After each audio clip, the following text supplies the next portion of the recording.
আমরা কি মাছে লাভ না হলেও সার যে ধান ছাড়া করছি এটা কোনটা যাবি, চাষ ছাড়া করছি এটা কোনটা যাবি। অর্থাৎ ধানটা ফ্রি হবে, না হলে মাছটা ফ্রি হবে।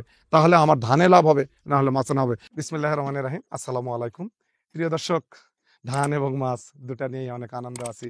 যদি ধানের দিক তাকান, আমাদের ধান সর্বোচ্চ হয়েছে। যদি মাছের দিকে একটু তাকান, আলহামদুলিল্লাহ আমাদের মাছও কিন্তু সর্বোচ্চ হয়েছে আলহামদুলিল্লাহ। আমরা আমাদের কৃষকেরা যদি প্রযুক্তি, টেকনোলজি, মেধা শক্তি পূর্তিভাবে যদি আমরা কাজে লাগাতে পারি তাহলে সম্ভব। শিং মাছ হারভেস্টিং করতেছি, আবার আমাদের মাছ রেডি হচ্ছে। এই মাছটাকে আমরা সঙ্গে সঙ্গে ওই জায়গাতে অ্যাড করব। তাহলে আমাদের কি হলো, পুকুর পড়ে থাকলো না, নিজেদের পোনা, এখানে প্রচুর খাবার আছে। এখানে আমরা মাছ অ্যাড করতেছি, এখানে ধান হচ্ছে, ধানের ওয়েস্ট মাছ হবে। আমরা আসলে মাছ চাষে আপনাদেরকে লাভের যে স্বপ্নটা দেখাই, বাস্তবে পূরণ করতে পারি না। এই ফিট কিনে আজকে শিং মাছ বিক্রি হচ্ছে 280 টাকা, 240 টাকা। কিন্তু সেই মাছ নিয়ে যদি আমাদেরকে পোনা কিনতে হয়, অনেকগুলা দিক যদি আমরা বিবেচনা না করি, তাহলে যে এই মাছে ভাতে আমরা বাঙালি, আমি যে স্লোগান 4 বছরতে দিচ্ছি, এটা থেকে আমরা ছিটকে পড়বো। কিন্তু তারই প্রতিটা জিনিসেরই বিকল্প আছে। আমরা যেমন ভোগ নাগলে যদি ভাত না পাই, রুটি কলা খেয়ে কিছুক্ষণের জন্য হলেও খিদা নিবারণ করে আমাদেরকে বুঝ দেই। যখন অর্থ থাকে না, তখন আমরা টানাটানি করে চলে নিজেদেরকে চালায় নিই। তেমনি আজকে হয়তো আমাদের দেশের দুর্দিন, খাদ্যের দাম, কৃষি পণ্যের প্রতিটা জিনিসের দাম কমে, আলহামদুলিল্লাহ আমি খুশি। আমি চাই বাংলাদেশের প্রতিটা কৃষি পণ্যের দাম কমুক। কিন্তু আমার এর সাথে আরো চাওয়া যে কৃষি পণ্য উৎপাদন করতে যে জিনিসগুলো লাগে, যেমন মাছ আজ 80 টাকা কেজি হোক, এই খাদ্য কেন 2800 টাকা বস্তা? এটা তো কৃষি পণ্য দিয়ে তৈরি হয়, কিন্তু এখানে আমাদেরকে মাছ দেওয়া হচ্ছে, এই খাদ্যের দাম 2800 টাকা। এখন যেন চাষি মাছ চাষ করতে না পারি, আর যেটুকুই করি সেটুকুই যেন অন্যের পকেটে চলে যায়। তাই বলে আমি কি বসে থাকবো? তাই বলে কি আমাকে টিকাতে হবে না? কৌশল অবলম্বন করে আমরা এই যে নিজের পোনা অল্প খরচে উৎপাদন করে মজুত করছি। এখানে আমরা একটা পোনা কেনার যে অর্থটা সেটা গেছে। যদি মনে করি যে খাদ্য সেভ, আমরা খাদ্য বিভিন্নভাবে খাদ্য সেভ করার বিভিন্ন ভিডিও আপনাদেরকে দিছি, সেইভাবে আমরা খাদ্যগুলা সেভ করতেছি। এবং মাছ দ্রুত গতিতে পুকুর ফেলে রাখতেছি না, পুকুরকে ধানের মাধ্যমে, ধানের ওয়েস্ট ব্যবহার করে মাছ চাষ করতেছি।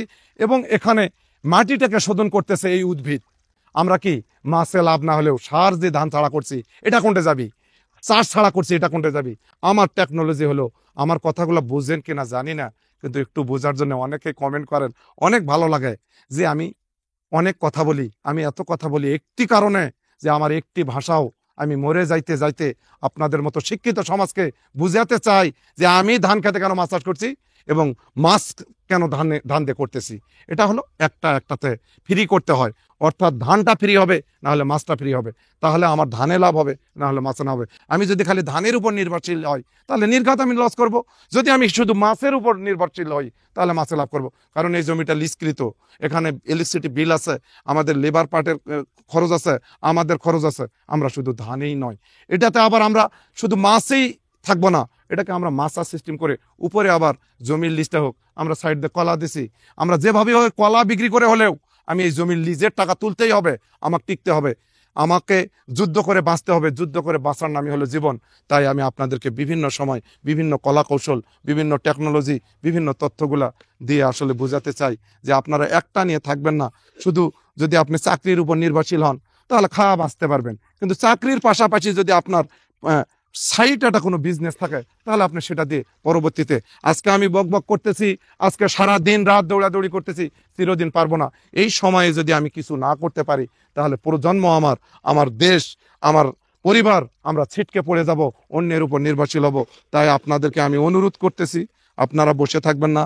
শিক্ষিত সমাজ, জাগ্রত জনতা, আপনারা আরো বুদ্ধি করেন কিভাবে। আমি চিন্তা করি যে এটা আরো একতলা যদি করে, উপর তালা তো মাছ করা গেল হয়, এই স্বপ্ন নিয়ে আমি ঘুমাই। কারণ শুধু একতলাত মাছ চাষ করে আমার দিন যাচ্ছে না। কারণ একতলার মাছ চাষের লাভটা আমার ফিডাওলা নিয়ে যায়, আড়তদার নিয়ে যায়, ভ্যানওয়ালা নিয়ে যায়। আমি কি খাওয়া বাঁচি, আমারও খাওয়ার দরকার লাগে, আমিও বাঁচতে চাই। আমাদের কৃষি ফার্মে 20-25 জন লোক থাকি, এদের কিভাবে বেতন দেই, সেই চিন্তাধারা নিয়ে আমি কাজ করি। আমার চিন্তাধারা যদি ভালো লাগে, অন্তত কিছু না হলেও আমাকে একটা ধন্যবাদ দিয়ে আমার ইচ্ছা শক্তিকে আরো জাগ্রত করার তৌফিক দিবেন। আমি যতক্ষণ আপনাদেরকে বুঝাতে পারি নাই, ততক্ষণ আমি চিল্লাচিল্লি করব। বুঝার দায়িত্ব হলো আপনাদের, বলার দায়িত্ব হলো আমার। এই কথা বলে শেষ করলাম। আসসালামু আলাইকুম।